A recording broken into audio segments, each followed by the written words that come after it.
Dave Stalabon. Here. David Saros. Here. Ted Dumaine. Yep. Adam Senkowitz. Scott Gardner. Here. Scott Charlton. Here. Travis Irons is excused absence in this meeting. For the record, Scott Gardner, you have voting rights in place of Travis this evening. All right. Number 2, acceptance of the minutes from the October 17th, 2018 meeting. The minutes have been sent out. Any questions or discussion on the minutes?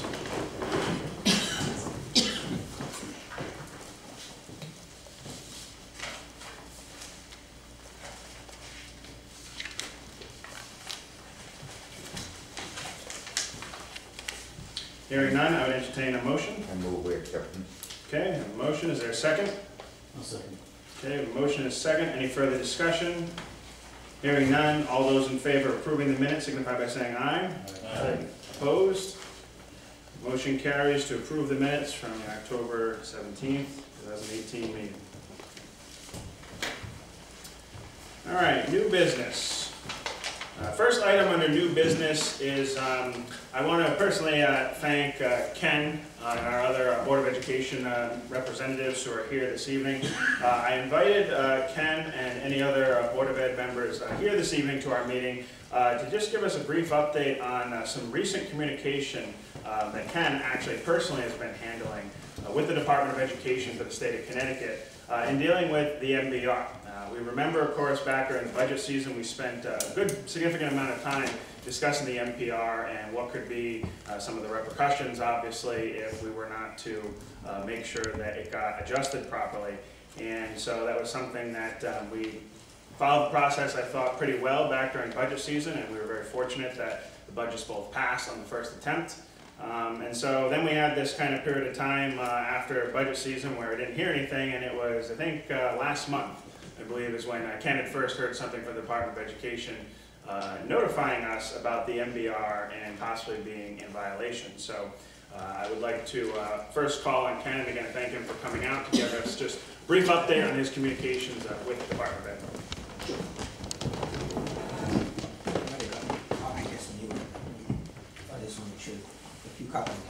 So, good evening, and you should have a copy in front of you. The bottom half relates to MBR, and let me give you the summary because the front tells you in a nutshell. So we received a communication from Kathy Dempsey, who is the controller for the state, and she basically said that based on their calculation that Plainfield was in violation of MBR, which is the minimum budget requirement in order to sustain the appropriation for schools. But we did so much work last year, it did not make sense that this would happen. So I called Kevin Chambers, that was the contact we were given, and he said because the state, the legislature identified a reduction to ECS, the state aid to schools, they wanted it to be a one-year event. So basically the way they wrote the law is it should only happen 1 year.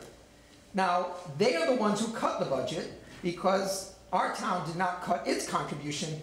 The cut was made by the state, and the state gave us the authority to reduce our budget matching to the ECS cut, which you were kind enough to not even take the full amount, 750 to about 693, and we made it work. It comes this year, and they use the standard calculation they've used in the past, and if you look at the very last page, it'll give you the profile. I'm sorry, because I see you didn't have it, but I got a few people. I don't want to get this. So, if you look at the last page, this is how the standard would go. It would start with how much money were you appropriated at the beginning of the year? $35,550,000. But at the end of the year, because they cut ECS, our amount was $34,861,000.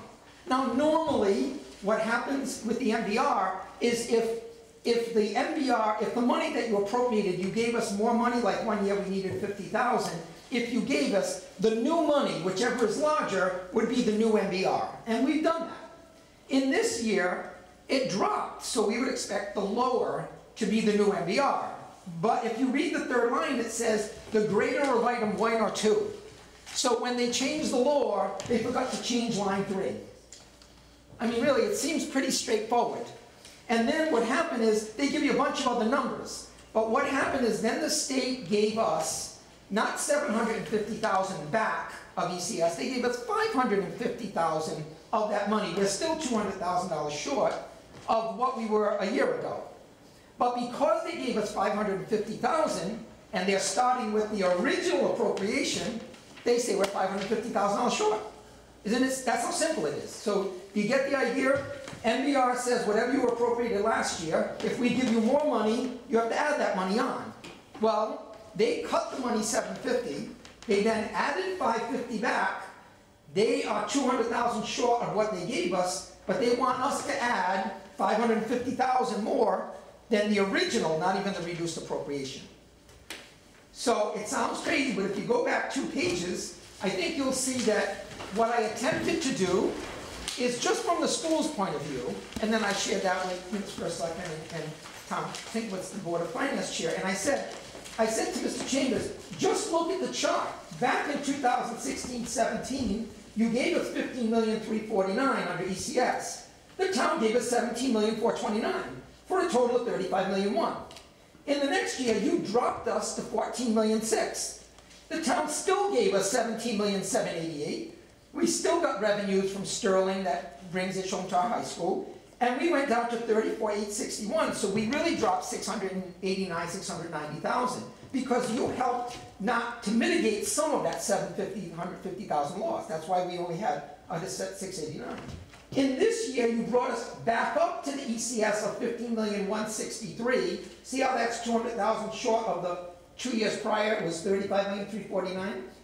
You still gave us $17,767,000. You haven't really reduced anything substantially because we got more money in revenue. We got more money in projected revenue, so you didn't need to raise the taxes higher for the schools, but you still gave us what we needed, and we're up at $35,429,000. So I just tried to explain to Mr. Chambers and Mrs. Dempsey, the town has been faithful about keeping their basic minimum budget requirement of their contribution. The only agency that changed the entire appropriation has been the state. You really need to complain to yourselves that you cut $700,000, gave us only $500,000 back, and now you're asking the town to add $500,000 of new dollars to money that they never appropriated from the taxpayers. Where that already hurt the fund balance once, they can't go back. So I sent this in, and I sent it to the Superintendent's Association leadership and said, are other people doing this? And I was told 20 other districts are in the same position. So the answer I got back from Mr. Chambers is, when the legislature made that decision, they warned them that you're saying this won't hurt, but it is sustainable unless you put the ECS money back in. And so now they have one law saying use the larger of 2 numbers when they cut one to the lower, and now you're applying that to the district that doesn't have the wherewithal to just raise $500,000. He said, however, that's going to take a legislative action. So for your education, just know that even though we are currently in violation of MBR, we have until June 30th to resolve it. If we don't, this is a little bit also not logical. If we don't resolve the $550,000, the penalty is the next year, ECS will be cut by $1.1 million. They doubled the amount that the town failed to match. So if we fail to meet the children's needs by $500,000, they will cut us by $1 million the next year. The logic isn't there. But that's because we're in unprecedented times. They've never seen where they reduce the amount, so that qualifier that says use the larger of the 2 lines puts us in jeopardy because they're expecting us to start with a $35.5 million base and add $500,000 of ECS, when really they cut the ECS by $200,000. So I don't mean to be fast, but I was asking, make it brief and straightforward. That's as straight as I can make it. You have not changed your contribution. The only change is from the state. The state did not reinstate all of the money. They went from $750 to $550.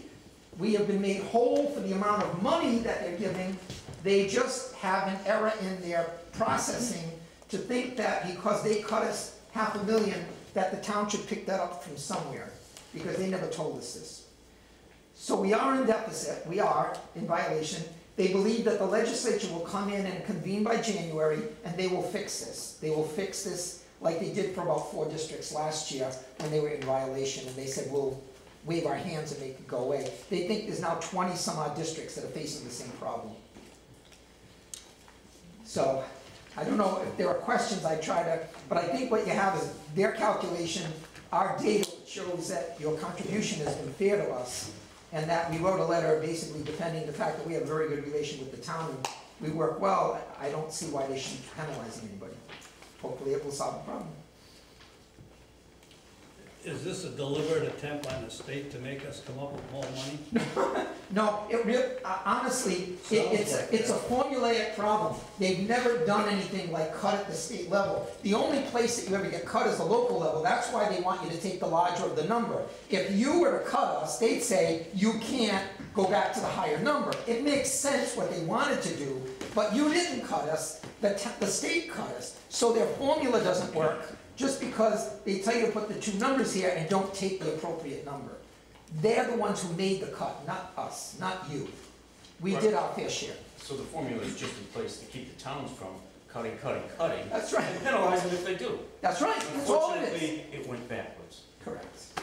Because you didn't make the cut, the state made the cut, and they didn't know how to penalize themselves, so they said, you have to make it up. I'm sure it'll get fixed. There are too many of us. We're not alone.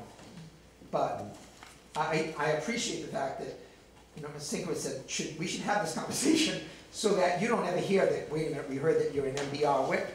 The selectmen didn't do it, the finance board didn't do it, and the school department didn't create this problem. So there's no penalties until that June 30th? July 1st. Or July 1st. Correct, as long as we fix it before June 30th. And if we don't fix it, they'll fix it. I think all they have to do is just say, use the lesser of the 2 numbers, provided that it's appropriate. Like if you just cut us 100,000, for lack of a better word, for the hell of it, if you just said we're going to cut you, they would hold you to the higher number because you can't reduce an appropriation when it's already been approved. But they could. And then they said, if we cut you, you can ratably reduce your budget, which you didn't reduce your taxes, you didn't reduce your revenues, you only reduced the ECS. That's all you did. If you said we're going to give money back to the taxpayers for that, they would have held you accountable, but you didn't do that. You virtually said work within the money we've got. That was very fair. As a candidate, sorry. How are the other towns handling this? I gotta tell you, I'm sure my colleagues are all struggling, but when I wrote this, he said, you're the first letter, but I'm sure I'll get more. When I wrote to Fran Rabinowitz, I said, have you heard this? She said, you were the first who wrote. But I wrote this, I think, the second day we got it. I mean, I was nuts. I mean, not that I wouldn't love $500,000, but it's not gonna happen. So, I mean, it was just like, you can't write this. This leaves an image out there that you're underfunding schools. That's not really fair. We did everything we had to find balance last year. It was a hard year. So Ken, are you expecting any update, any communication from them? I wouldn't expect it till after the January session, and I believe that we do that, we'd be happy, but I believe you are the selectman, because you were included. I don't think you were. I checked. Yeah, you are the one that really has shared the information with me. But that was surprising. They wrote Tom Sinkowitz, and they wrote as Board of Finance, and they wrote to me, and they don't write to the town selectman. That I thought was just surprising. I don't understand, that was surprising. So at this time, I mean, we shouldn't need to do anything. Don't get anxious, don't act, and I think, please trust that the system has to correct itself. We're not alone in this. There are many, many districts. Okay. Any other questions for Ken? No? Thanks, Ken. Okay.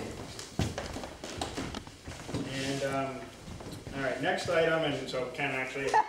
That's why we're doing a little dance. Yeah, it's true. Update on the DACO bus contract. I know that was, we touched on that briefly at the last Board of Ed meeting. So if you could just give us any update on that. So we know the Board of Finance is trying to make very important decisions about bidding process and being fair and open and transparent. So what I wanted to share with you is what the board is looking to do and then how it fits in with our contract. On the very second page, in the middle, it'll say term of agreement, right? And if you read that, I put it in bold on the front, it basically is that we make a contract with transportation, and that contract by state regulation can be up to 5 years and renewable for 5 years. So we included both provisions. The contract would end June 30th unless we make the provision to extend it anywhere from 1 to 5 more years. Not more than 10. After that, you would have to, by charter, not by charter, but by regulation, you would have to go out to a new bid. So that's what the provision is, and it's right in our contract. You have a copy of that. What I wanted to share with you is, so knowing that we're at our 5th year, and our buses that are currently on the road were bought brand new for us when we have them, so our buses are 5 years old, and our contract is 5 years old, and every year there was a built-in 2.5% increase, which is about a $50,000 per year increase in the cost of transportation. So we went to DATCO and said, rather than bidding it this year, we already know what our costs are for all of our special ed transportation, in-district transportation.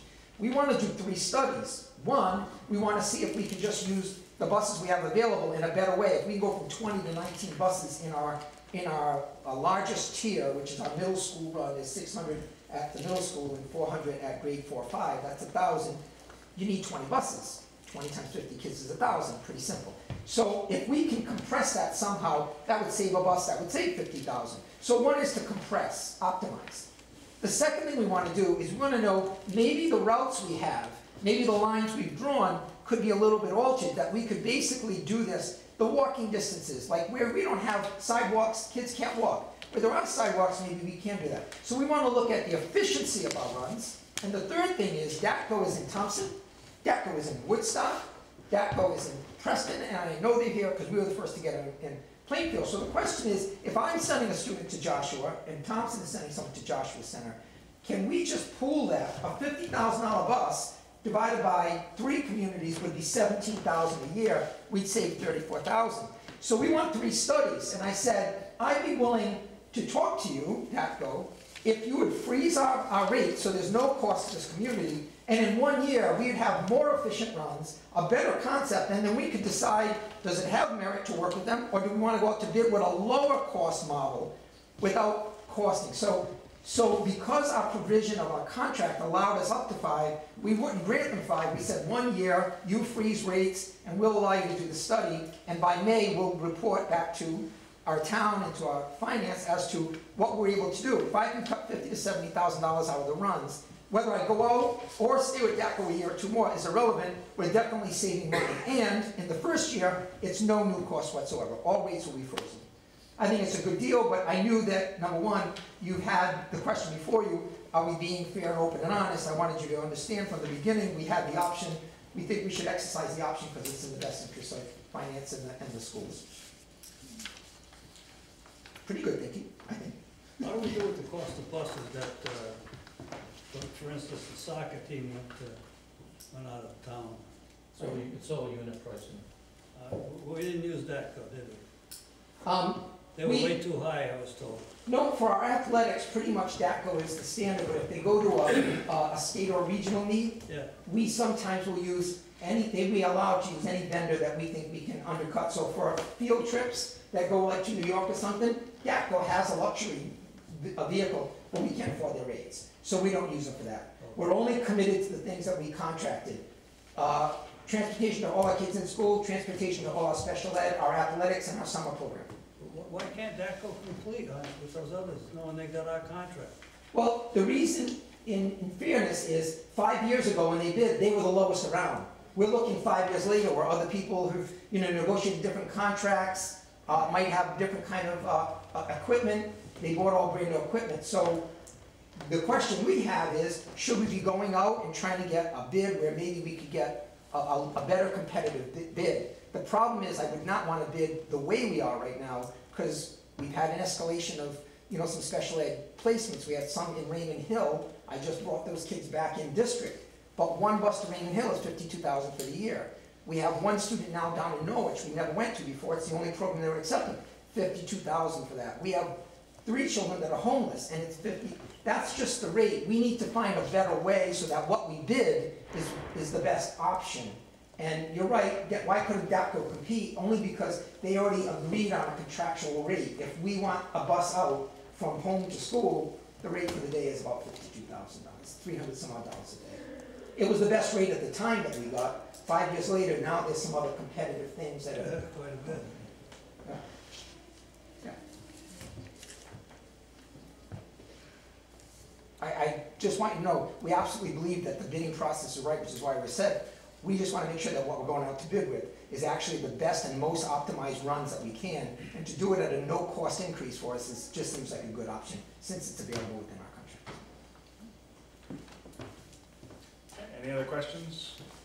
Just a quick, for Kathy, well, if they're gonna extend the contract for a year, what's that do with the lease at the town garage?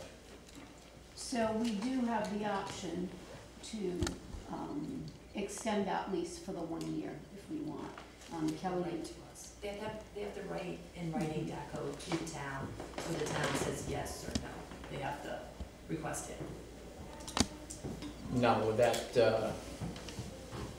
cause you mentioned about getting the best price, holding the price. Mhm. Now, with that, how would that affect the utility cost or We that, would so have you to don't go discuss back in a that. hole for We that? would have to discuss that. Yeah.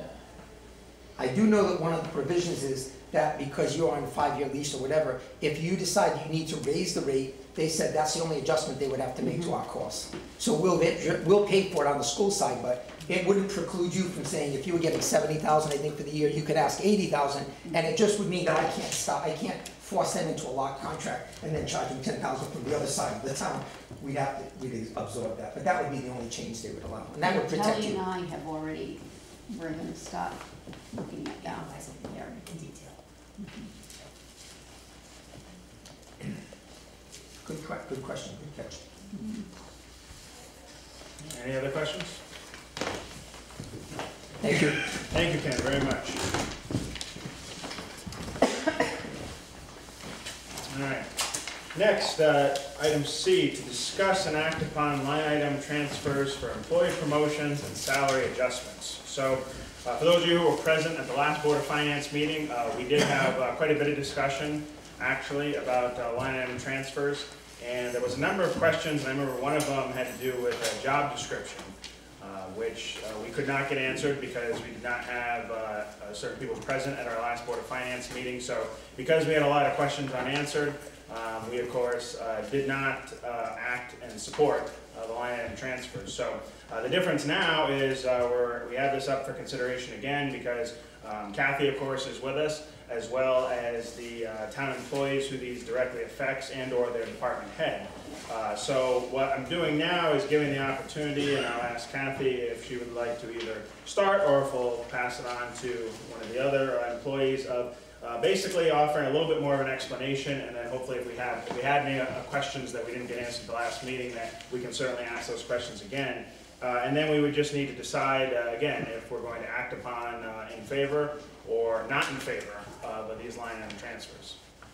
So, thank you, Tom. And I did prepare a package for Tom with, we're talking about Ronnie's salary, and with his original job description when he first was brought on board. Tom, I don't know if you've shared that, but there are some extra copies there. So if you look at his original job description and look at his added duties, first of all, the pool, and we had talked about that before, he's picked up a lot of the pool responsibilities that Myra used to handle, which was maintaining the appropriate supply levels of chemicals. That's a daily basis. And excuse me, I may lose my voice. Maintaining the plumbing and the filtration systems, that again is a daily basis that, on a daily basis, he has to work on the pool. He has to coordinate with the rec department, the operation as they need it, what goes on with it, contact and coordinate with the pool specialist. Again, because the pool is actually going to be 100 years old, everybody on the Board of Finance, and I'm not sure who's familiar here, the struggles that we've had with maintaining that pool and the cost of that.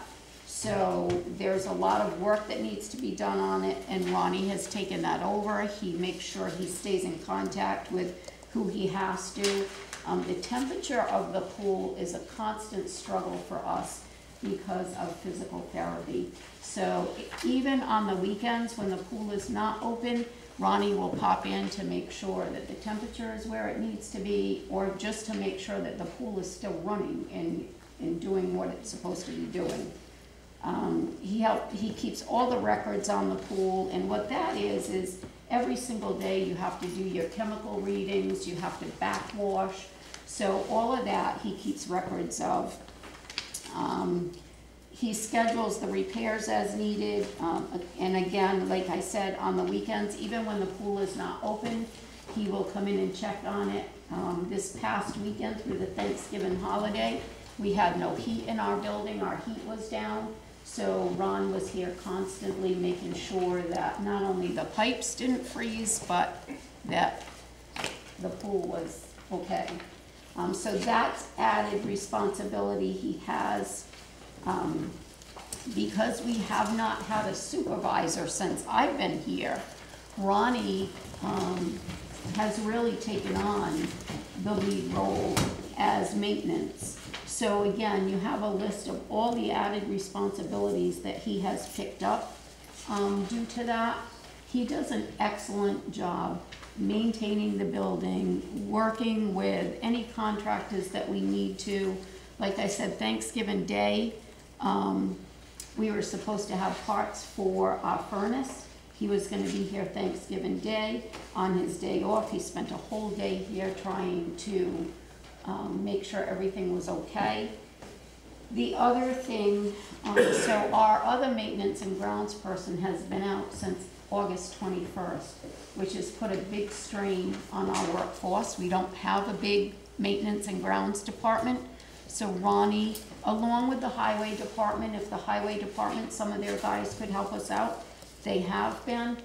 But when you look at the work that he does, the quality of work he does, his dedication to the town, I believe that it's well worth what we're looking to increase his salary.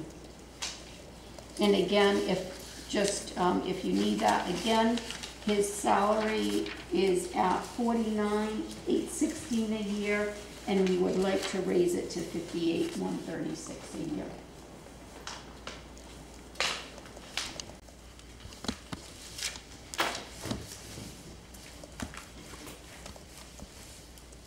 All right, any questions for Kathy? Is that a supervisory position? Right now, in the contract, Ronnie is not in a supervisor contract. That is something, Ted, that would have to be negotiated. He's really just taken on all this responsibility and not had a title as supervisor. He's just, like I said, really taken on the responsibility without the extra pay, without the title. And I think that just goes to show the dedication that Ron has to the town. Is Donald Tatro supervising that? Donald Tatro is not supervising. Is he getting paid to supervise it? From what I understand, Donald was moved up to crew chief leader at the same rate that Mr. Tatro left, which that did include supervisory skills. He was never, and again, I was not here then, he was never given that added responsibility. Let me get this straight. He took Joe's job, who was getting extra pay to do that job. And when he took it over, he took the extra pay, but he never did the job, and we don't know about it? He was not, again, I was not here. I can only tell you what I've tried to change since I've been here. When that was brought to my attention, I contacted the attorney because of the union contracts. We're talking about 3 different union contracts here. That's why we're at the table tonight where we are and trying to correct that. Well, what's the attorney's opinion then about the 3 union contracts that we're dealing with? So right now, that is why Ronnie has not taken on the title of supervisor, because that would take him out of the town hall employee, put him in supervisor. It has not been approved that that can happen. In the union contract, in Ron's union contract, they have agreed, but that's as far as it has gone. It had to go to Board of Selectmen, Board of Finance, and once we get everything approved, then we will move forward with the union contracts to correct what needs to be corrected. How many people is he supervising now? Right now, he is supervising 3 people. We are going to have to bring in some temporary help because we don't know when our other maintenance and grounds person will be back. So for the winter, we're gonna have to bring in some part-time, so Ronnie will be supervising them. So right now, it's 3. I know there's one at night and one in the day, and who's the third? So we have our monitor for the pool on Friday and Saturday. Ronnie oversees That's that a person. part-time position? Part-time, yes. Okay. Ronnie oversees that person. He oversees our nighttime janitor and maintenance and grounds person. And the other thing we're gonna be looking at is that we do have a person who is janitor or maintenance and well, not really maintenance and grounds, janitor at the rec center, who really should be brought under this whole maintenance and grounds, and that would be an additional person for Ron to supervise. That was It's like- just pretty much spread all over the place, and it needs to be put where it belongs and organized. That was like that 30 years ago when I worked there. I supervised the recreation maintenance. Well, I wasn't here 30 But years it's all ago, spread. Ted, I can only do what I'm working on while I'm here. Follow later. When were all these additional duties added to him? He's been doing that, while Myra left, it will be, pretty much a year, almost, that Myra has been gone. So he's picked up that added responsibility. As soon as I found out what was going on, with the highway department in Donald, and I'm going to say that was at least 7 months ago that I've been working, trying to figure out how we're gonna correct that. So that's what my biggest problem with this is this should have been taken care of during the budget season, not after the budget season. We shouldn't be giving raises like this outside of the budget season. We do a budget for a reason. Well, you Now figure the adding budget payroll. season we started in March with the Yep. budget season, and in June, so it was not through the budget season that this was brought to my attention. You said 7 months ago, so So- in April. Let's see, 7 months ago was April. I can go back and look and see when my original email was to the attorney regarding it. That's my biggest issue with this, is doing things like this outside the budget season. This should be done during budget season, not after. But if you don't know about it before the budget season or during the budget season, it's pretty difficult to do that. Have we started giving him the extra money already?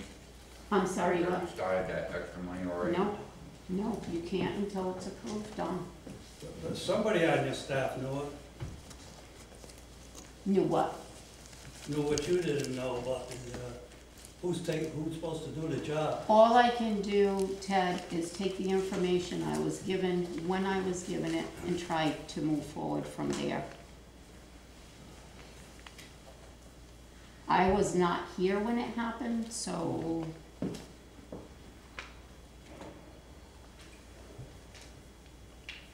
Did Ron know who he was supposed to be working for? I don't really believe so, but Ron's here, he can speak for himself. Joe was my supervisor, Yeah. and when he left, Paul Sweet took me aside and asked me to take on those duties that he was doing. And he told me at that time that he was gonna change my position and give me an extra salary. But when it came time to do it, he said, it's not in the budget. Came up again the next year. Well, 6 months later, we talked about it. He goes, it's not in the budget. Then Paul left. Kathy came on, and she had so much going on. I didn't say anything right away. But then I found out that Donald was still getting that money. And that's when I brought it to Kathy's attention. It was sometime late spring, early summer that I brought it to her attention. May, June, somewhere right in there. At that point, I just didn't think it was fair that someone else is getting paid for what I do. It's not right. Was that money that was given to the person, I don't know, do they break out individual responsibilities and give raises accordingly? And if that responsibility is not being fulfilled by that person, can you take it away because it's not being fulfilled, or it's not? And that was part of the issue why I had to get the attorney involved. Again, it's 3 union contracts, and here you are trying to take money away from an employee. You know, you can't just do that. So, it is a difficult situation. Because now, you know, he deserves to get paid what he should be getting paid, but now you have this other person that's getting paid for doing a job that he's not doing. And was never told to do it from the beginning. That is my understanding. Again, Okay. I wasn't here, so, I don't know that either. All I know is that when Joe left, Paul asked me to do these extra things. Right. He never told me whether he told Donald he didn't have to. He just said, I need you to start doing this extra stuff. But that I would be compensated. That never came forth. Does this new pay put him up into the supervisory pay category? I Would believe be that more that like is, hourly? I'm sorry, what? Would that be more like hourly pay at 58,000, or would that be more like supervisory pay? It's hourly is what we're putting him up to.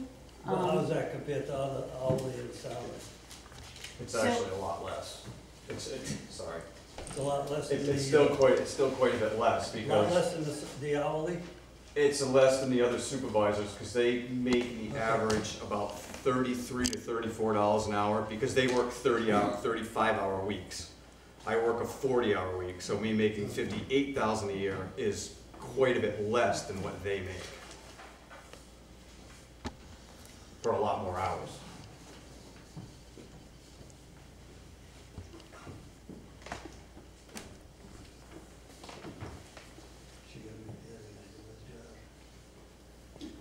All right, any other questions or discussion on this first line item transfer?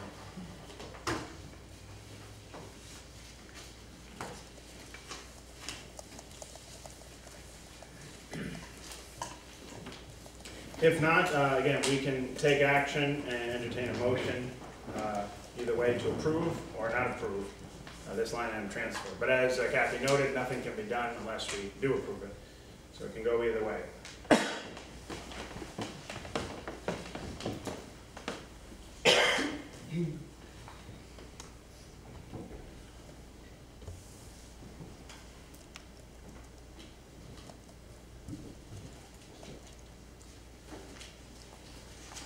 Do I have a motion?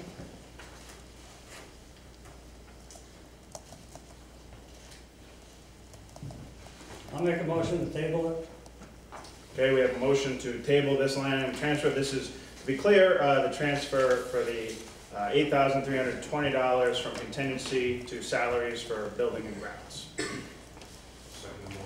Okay, we have a second to table this line item transfer. All those in favor of... Wait.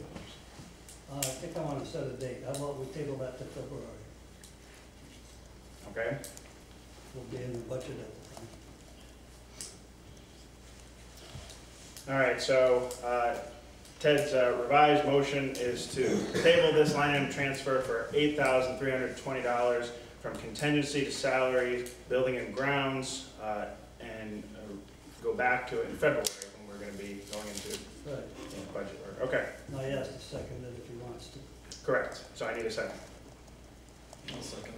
Okay, I have a second. Any other further discussion? Hearing none, all those in favor signify by saying aye. Aye. Opposed? Motion carries to table the line item transfer until February.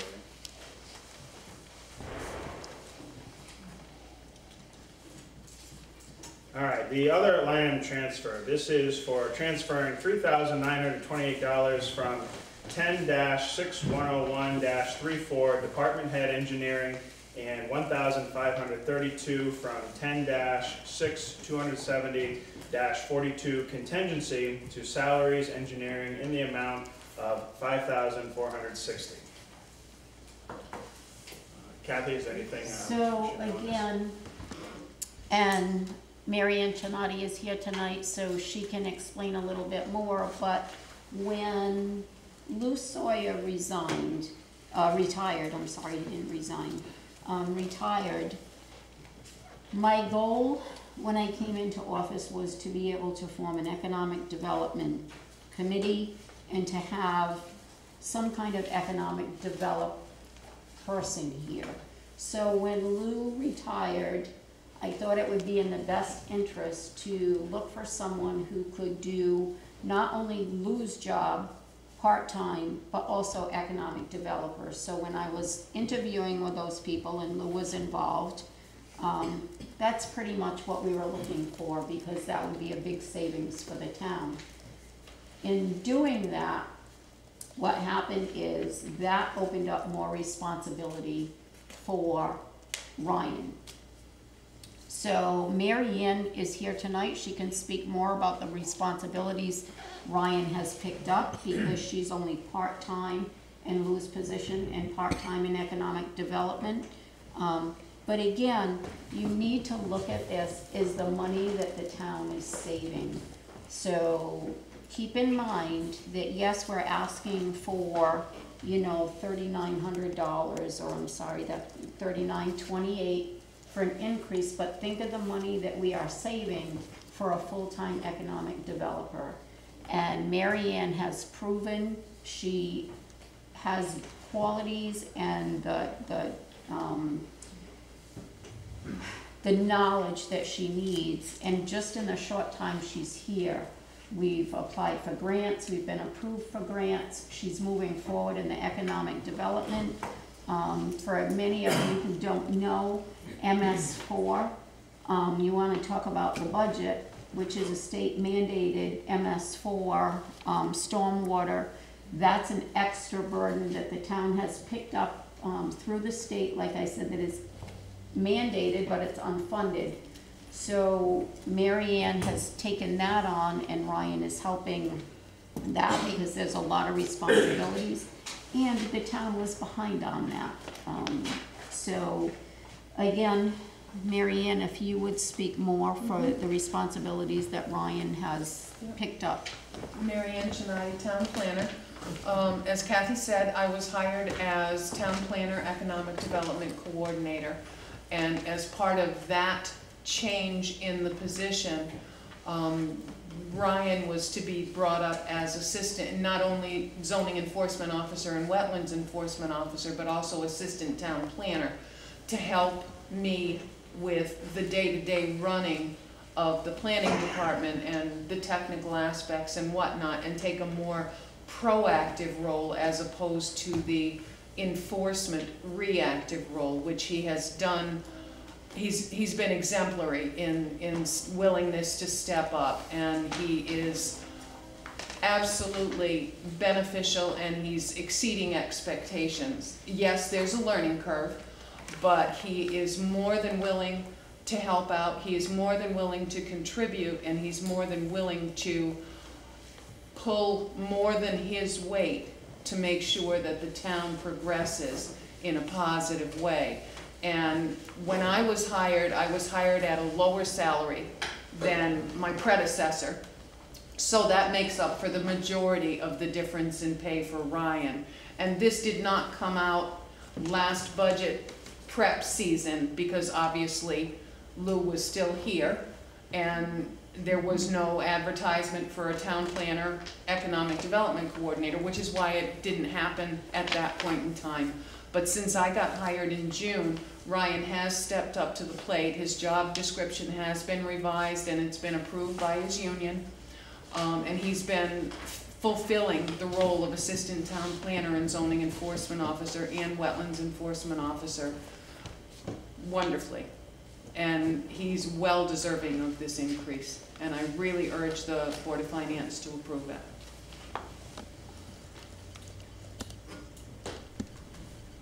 Okay, thank you, Kathy and Mary Ann. Any questions about this line item transfer, comments? How does this help us out with the engineering? The That job envelope, was an engineering job to start. I beg your pardon? That job was an engineering job when Lou Sawyer had it? When He was Mr. town Sawyer engineer. had it, he was considered the town planner and town engineer. Mr. Sawyer, frankly, he was not a PE. He's a licensed surveyor, but he could not officially sign off on anything that required engineering sign-off. That had to be done by a professional engineer, and it still has to be done by a professional engineer. So what kind of information do we give the professional engineer that Lou Sawyer used to give? Well, he reviewed plans, and when professional engineering services were needed, it's my understanding, and I've seen through documents, it looks like the town previously used NECOG's engineer, Sil Pauley. The town has since hired, contracted with CME Associates as its consulting engineering firm. So that was added to our budget? I beg your pardon? That was added to our budget, The the cons- CME engineering contract? That is coming up the next budget season, yes. That contract has not been finalized So we yet. haven't hired them yet. The contract is not signed yet. They have been selected. The town went through the RFP process, and they were the successful candidates. But you do give them jobs from time to time anyway? Yeah. Okay. And just to add to that, that MS4 that I said is unfunded mandated requires an engineer, so we had to bring an engineer on, because as I stated before, the town is behind. You have a certain time limit that MS4 program starts and ends, so we had to bring an engineer on. And if I could For that explain just a little MS4. bit more about the MS4, it's municipal separate storm sewer system. And it is a very expensive unfunded mandate by the state on the municipalities. And Plainfield had previously not been required to participate in the MS4 program, but based on the fact that the urban area designations have been expanded, Plainfield is now under that umbrella. So as of 2017, we were required to meet the MS4 requirements, which are extremely lengthy, extremely onerous on municipalities, and extremely expensive. The town has prepared, it's got a stormwater management plan. It was negligent. The first annual report was due December of last year, and the town was late on that. So when I found out that we had not yet finalized and submitted our report to DEEP, I scrambled and got it done and got it submitted, and we haven't heard that there's any problem with it, so that's a good thing. But this is a constant, it's a 5-year plan, and every 5 years it has to be updated.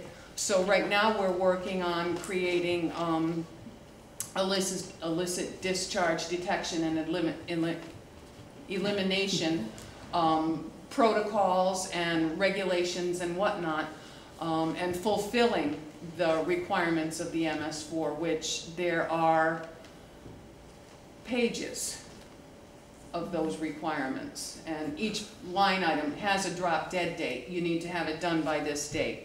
And so far, we're working on getting caught up to where we should have been, and we're also ahead on a couple of things.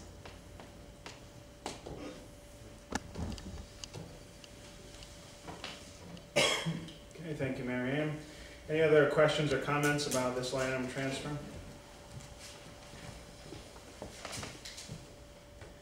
Just one comment. Kathy, you mentioned some of the grants have already been approved. Yes, the grant for the annex has been approved, so we have that grant. We've applied for a grant for the police station to update their alarm system and to replace their doors.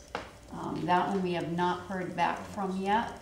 There's 3 different grants. It was for the annex, and we're actually working with UConn students right now. They're preparing a grant for us, helping to prepare a grant for us. It's through the Brownfield Initiative with UConn students to do a feasibility, well, I'm not gonna call it a feasibility study. it's to update in 2016 for Interroyal. There were studies done on the contamination and what is there. So this grant is going to allow us to fill in the missing links, what they didn't do. So we're hoping, we don't have, the application is not complete yet, and that's what the Yukon students are helping us with. So, which is, again, a big savings to the town. Work there. Okay. All right, if there are no other questions or comments, we can entertain a motion to, again, same as with the other one, we can table it, we could approve, we could not approve of this line item transfer. Make a motion to approve. Okay, I have a motion to approve line item transfer. Is there a second? No, I'll second. Okay, I have a motion and a second to approve the line item transfer. Again, just to, so everyone understands, this is the transfer for $3,928, department head engineering, and $1,532 from contingency to salaries engineering in the amount of $5,460. Any other discussion?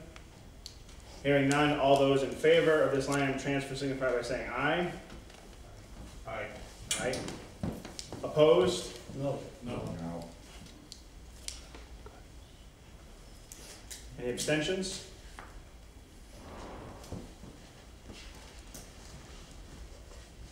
Okay. Could you just, for the record, read us your, what you have recorded for that, just so we know it's the same. I was just thinking about it, corridors and two misses, but did you vote? Mm-hmm. Yeah. Yeah. Yeah. So that would be- Four and three. Yep. Corridors. So the motion is dead. I didn't. I don't have vote. So it's 4-2. Oh, okay, no, So, gotcha. Are you seated? I am not. He is So not. don't count. No. Who seconded the motion? I second it. Can, You gotta be seated to make a second. I'll do one. Okay. Okay. Then we'll have to start over. Okay. So yeah, we can certainly, okay, so let the record reflect that because it was not officially seconded, we will go back to entertaining a motion, obviously scrapping that one, it's not official. Is there a motion for approving or not approving the line item transfer? Should that be approved? Okay. Okay, we have a motion to approve the line item transfer. Is there a second? I make a motion that we table until February. Okay, but yeah, before we go to that, First is, motion. right, is it, Motion dies. right, so just to be clear, there's no second for this first motion? Okay, so that motion dies with no second. Are there any other motions? I make a motion that we table it till February, beginning of next budget season. Okay, so we have a motion on the floor right now to table this line and transfer to February. I'll second it. Okay, we have a second for tabling this. Any other discussion? Hearing none, all those in favor of tabling this line and transfer till February signify by saying aye. Aye. Opposed? Okay, motion carries to table this line item transfer till February.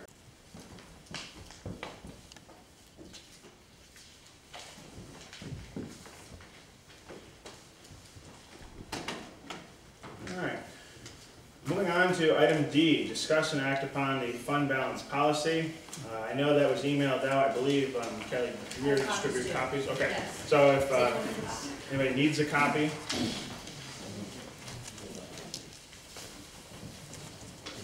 I did.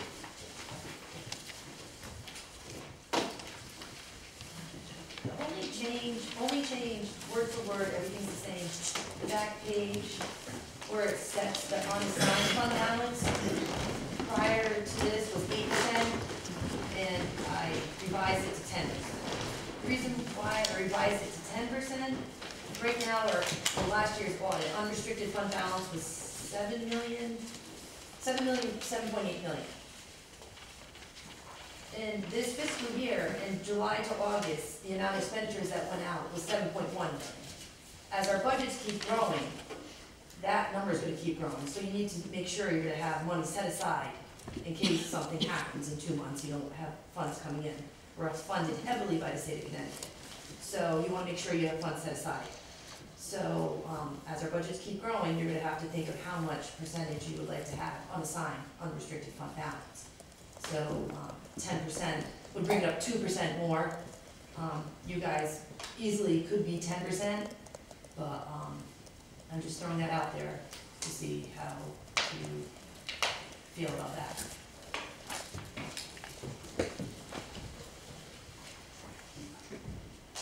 I'm not sure I understand that. Go a little slow. Okay, no, it's okay, it's okay. So right now, we have 8% is like unreserved fund balance that's requested. Do we have anything in the reserve area? Yeah, we do right now, How yes. much we have there? Right now, it is, I think it was 14.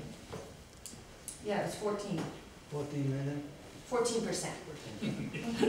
Nice try, Ted. 14%.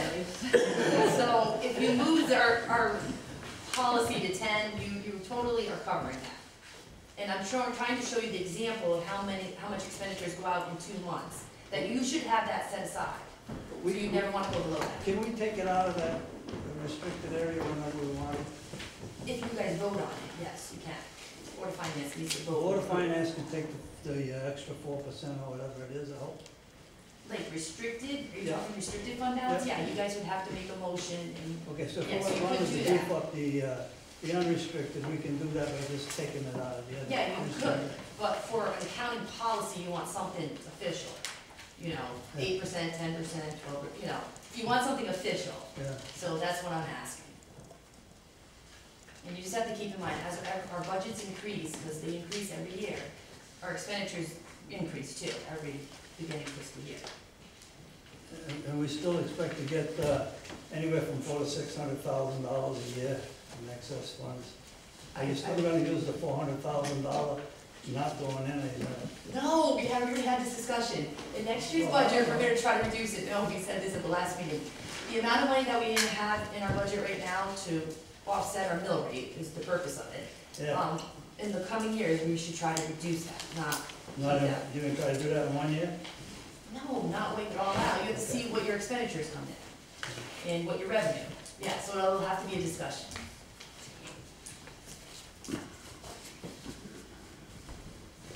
So that's what, only revision of the fund balance is from 8 to 10%. That's just to keep it even. Yes. We know we have 2 months. Yes, yes, yes, yes. 10% equals what, about 5 million? 10%, 4.5, 4.7? 10% would be like 5, yes. 5.1, And you have bills coming in that total? 7.1, current year, in 2 months.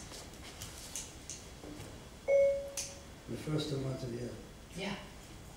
So do we get 30 days? No. So that's what we're looking for, yes. Just 8 to 10. And on average, that's what all towns have. Towns have between 10 and 12 unassigned, so it's not going to, Now, we could change this figure anytime we want. yeah, we can review the fund balance policy every year.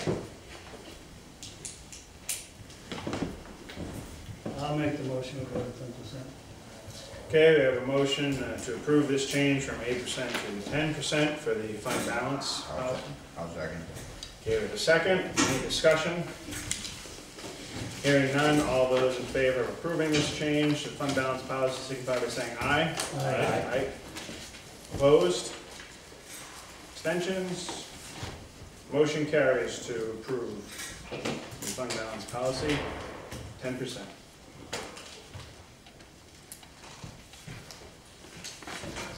All right. Next item under correspondence, our fiscal year 2018-2019 budget statement. Everyone received it. So, Kelly, any highlights, any change from last month? Yeah, from last month, we got our first education cost share payment from the state of Connecticut, 3.7 million. Let's see what else.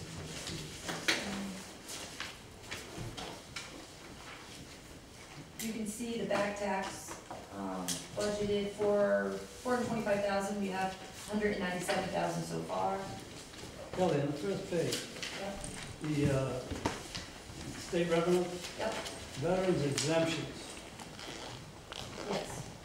When That's was from the last- state of Connecticut. Yeah, when was the last time that was increased? Well, no, that's like an assessor question. So the assessor, has qualifications for veterans exemption and sends it off to the state reimburses the funds. Okay, does the town put any into that? No, not that I'm aware of, no, state, it's all state. Is there any plans to put anything into that, Kathy? I'm sorry? Is there any plans to put any money into the veterans exemptions program? Or by the Well, with town? the budget the way it is, Ted, I really don't know if there's money there. I would like to do that, just like I would like to, for the seniors, increase it. But as you can see, trying to get anything passed at the Board of Finance and trying to get any extra funding is a little bit difficult.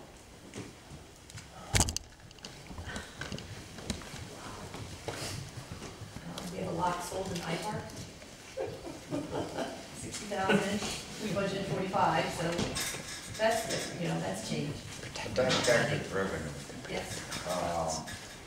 That's guaranteed for most all in, or because I make it come in? It keeps coming in every month. Coming in Yeah. every month? Mhm. Yep. Under the building inspector, I was always under the assumption that salaries Yep. is vacant, And it's not. and it's not. No, it's not. So where's the, where's Kyle get paid? He's added that line item, under salaries, under building inspector, there's a line item that says salaries. So, building inspector, department head, just Rob, and then under salaries, 27,320. Yeah. That's Kyle, plus his 40, plus a little over 40,000 for computers. Combination of the two is his salary. That's under computers? Yeah, it's called computer salary, it's on page, Yeah, okay, I saw that somewhere. I think it's page 4. Okay, those two items. Yes. Yeah, it's on page 4. Does he get So paid it's anything? 42,969. Does he get paid anything as assistant, building inspector? Yes, yeah, that first line that I told you. That's what that is. Yes, that's what that is, yep.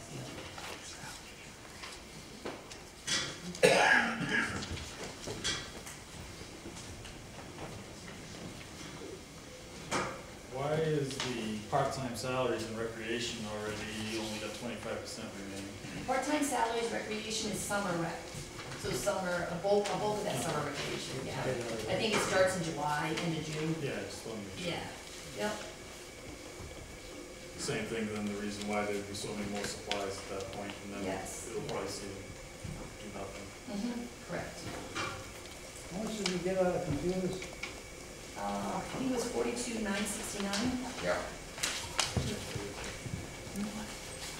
42,969.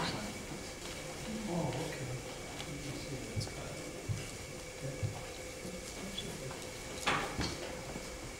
We did our halfway mark with our pension contribution for the year.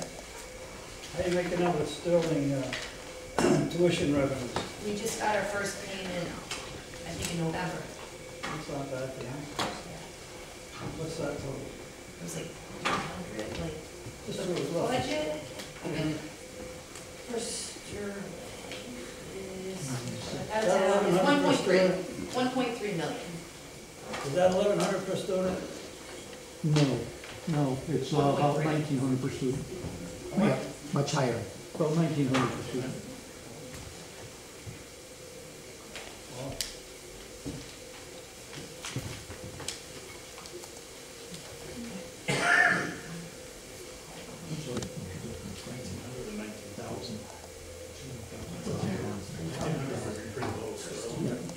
It said, it's 14,000 per year. 14,000, all right, 14,000. thank you. I'm sitting there going, 14,000 per year. Huh? That's Per year, 14,000 14,000. per year Okay, per that's student. wrong. Drop is it? There you go. I knew that didn't, no, it didn't make sense. Does it come out of my mouth? Yeah. Good deal.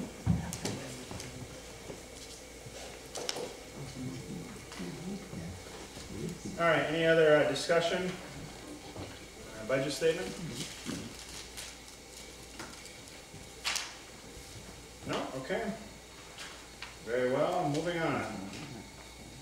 Item 5 is election of officers. One thing to note is tonight we have one officer who is not present. For those of you who might not be aware, Travis Irons for the past year has been serving as vice chair. Travis had a conflict tonight because we're on a different day of the month, so he could not be with us, but he did send his regards to me. I personally spoke to him just for the record, so everyone knows, at 3:02 p.m. today. I spoke to him on the phone because I wanted to get an official understanding from him, since he wasn't going to be present tonight, if he was interested, because as a current officer he could either continue if he were to get nominated and get elected as an officer for another year, or he could of course say that he's done and no longer interested.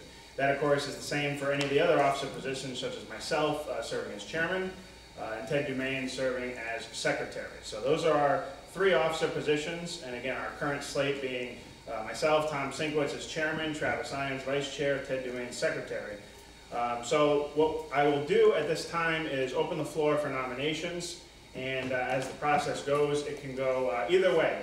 You can, of course, nominate a slate, but we can also go down the line, starting with chairman, vice chair, and secretary, and make nominations and cast our vote for each. So maybe I missed it, but did you say Travis wants to stay? He is interested, yes. If he were to be, so yeah, that's the one part that was wanted to be clarified, is because when you're not present, you do need to make sure that the person accepts it, because that is an issue that I know we had about a year ago. Was there was somebody who was actually nominated, voted and approved, and it turns out that she was not interested and did not accept. But we didn't know that because she wasn't actually in the room. So that's why I noted for the record that I personally spoke to Travis, and if he were to get nominated, he would approve and be willing. If not, and somebody else would like the vice chair position, he'd be fine with that too. So at this time, I will open the floor for nominations. I'd like to make a motion to nominate the current slate of officers to repeat their terms. You guys are all willing.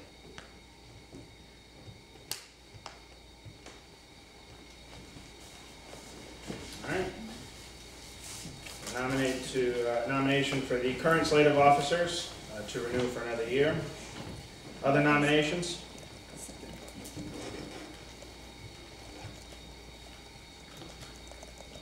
Are there any other nominations? Any other nominations? Okay. Hearing that there are no other nominations, I will officially close the floor for nominations. So the only nomination that we have is to nominate the current slate of officers for another year. Yes, I second it. Yeah, okay.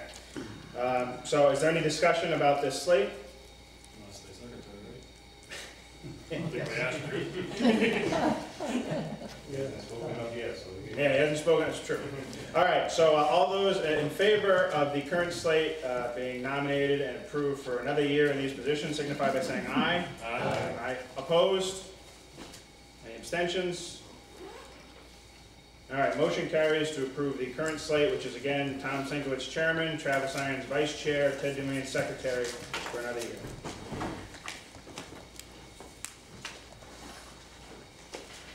All right. That concludes item 5, election of officers. This time I would like to open the floor to citizens' participation. Hi, good evening, Laura Stigall. I just had a question about the DATCO. You said it was $52,000 per bus. Approximately per year. Does that include what kind of if they use a van, a car, or a big bus? Does it go up or down with any of that? There is a slight reduction in the van compared to a 70-passenger bus. We use an approximate number of knowing, so that every time we think of a bus, we think about $50,000. I don't have the exact number, but it is less for a van. I'm saying, I know you said you had one student that go to Norwich, couldn't they like get a car or something to bring that child down there and not pay $52,000 a year for that child to go transportation-wise? And that is part of what we have been trying to do is to see where we have underridership that we can then consolidate. The difficulty is you have to have a van and there are only 3, you still have to pay the same rate.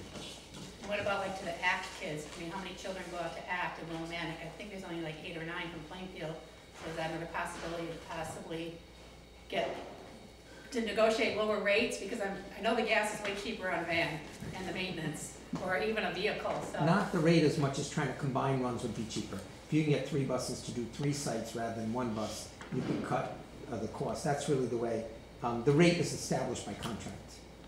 I was just curious. Yep. Thank you. But we are looking into it. Thanks. Thank you. Other citizens' participation?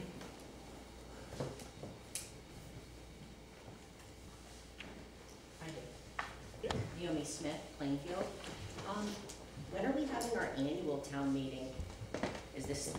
Are you considering that? Because I thought we had that in November. Did I miss something? No, we did not have an annual meeting, and actually it's my understanding that Board of Finance doesn't actually conduct the annual meeting. I believe the first selectman has to call an annual meeting. And the annual meeting, we have to have our audit back, our final audit, and we don't have that right now. Do we know when we're getting that? We're hoping on second week in December, the week of the 10th, preliminary draft. So hopefully we'll turn it around quickly. And are we gonna have the annual report with the narrative with that accompanying that meeting? When it comes? That's gonna be a draft of the audit, which will be, you know, what's provided. Then we'll have to print those out. So it won't be at that meeting. But hopefully we'll turn it around by January, I would say. You know. Okay, so how does that fall in line with the charter? Yeah, that's the revision. The charter says an annual report, and an annual report has to be the audit. If the audit's not completed, Well, actually, the charter states you're supposed to have the annual town meeting by the 3rd Monday in November. Correct. Accompanied with an annual report with narrative. Mm-hmm.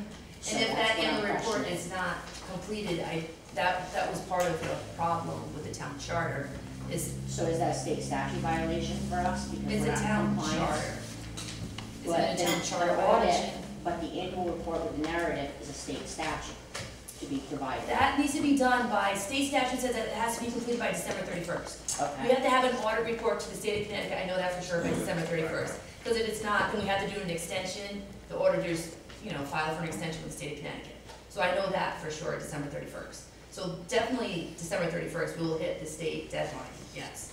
but what about producing it for the residents? Yeah, that was gonna be a charter item that I recommended because the annual report is based on the audit, and if the audit's not done in timely manner, then there's nothing to submit to the town until the audit's completed. So we're not then in compliance with the charter? We're not? Not right now, no. Okay, thank you.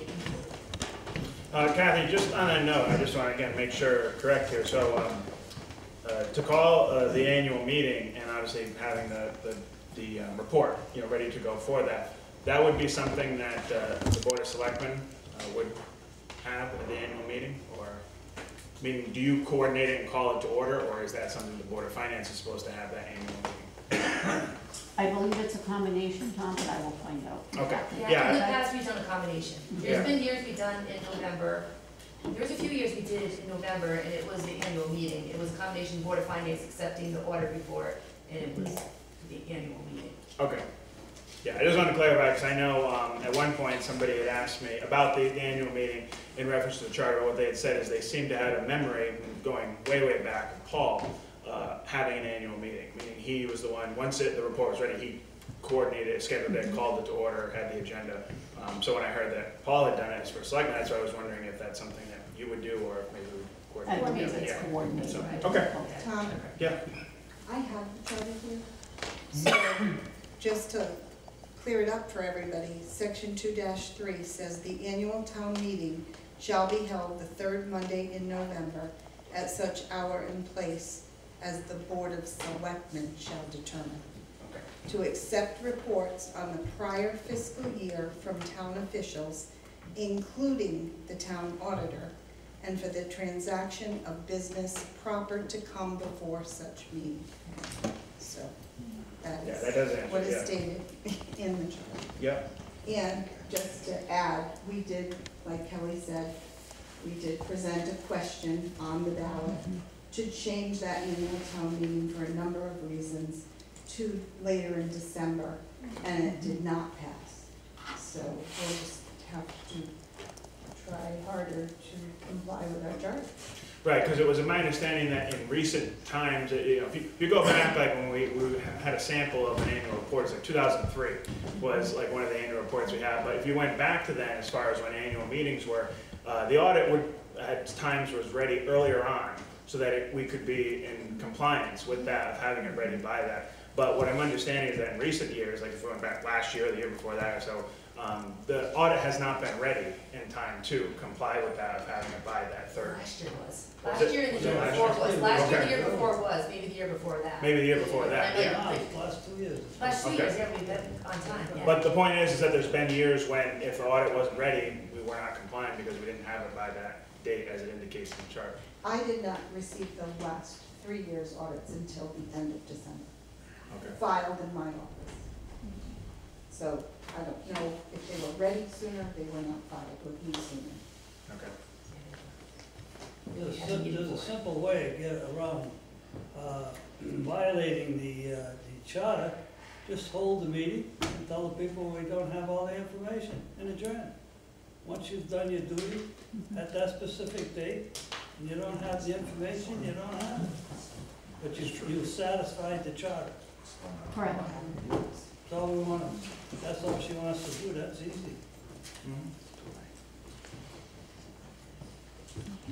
Okay. Any other citizens' participation? Yeah, I don't understand something. Who's responsible for it? The audit, For, For the whole thing? or getting the Or audit? somebody's supposed to be having it ready at a certain time in this room, right? The audit, right? Somebody's supposed to get the committee ready to do it and everything. And it seems so all these people ain't doing their jobs. well, I know that Kelly has, of course, has already been preparing for a while now, the other sections of the annual report, with the exception of the audit. I know that we have no control over the audit company as far as when they have it produced. It seems to, my understanding is that's really what the biggest holdup is once they have it produced, then we're ready to go, but we can't rush that. I mean, they're not gonna rush it to necessarily have it ready. Well, let's not just blame one person, I mean. You know, No, we ain't pointing our fingers, just saying, why isn't the person? They come in, they give us a list of what they need, and they spend a good week, maybe even longer, here, you know. So we have given them everything that they need to prepare it. But again, we cannot control the auditors. All we can do is stay in touch with them and make sure we provide them with everything they request, so that when they come here to do our audit, they have it. And we do that. So if the state stepped in and wanted to buy it out, this committee and the first selectmen would say, hey, we've done our job. We have done our job, Right, yes, that's we okay, have. you know, but, Mhm.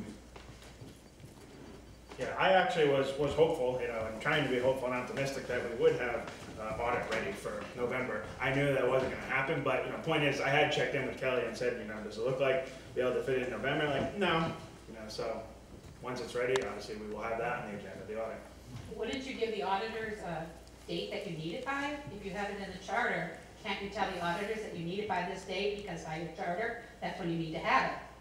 Yeah, we do that. But if the state of Connecticut doesn't give me the gas fee, the teacher's pension, we just got that currently, I have no control over that.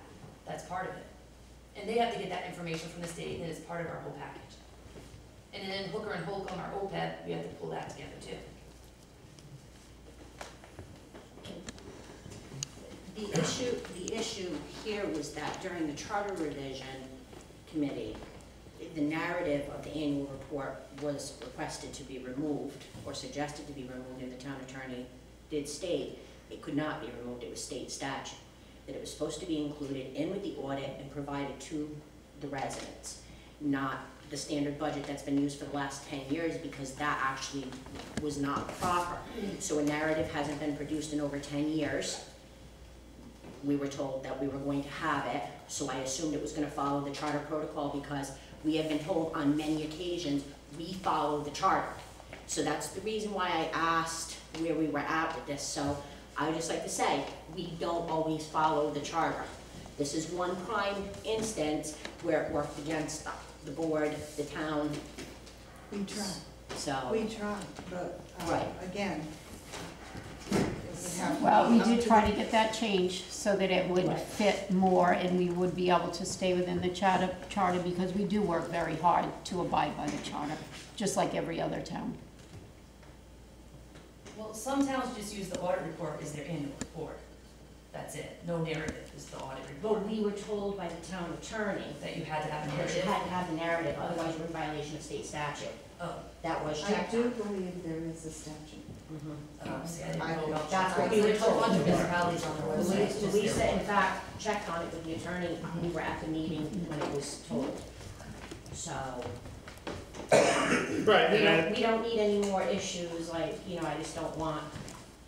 and as Ted suggested, which, makes sense, we can still push, and emphasize the fact that we need it by a certain date, we need to be ready to produce our annual report by this date, but with the assumption that it still doesn't get into us until December, we can still have the meeting.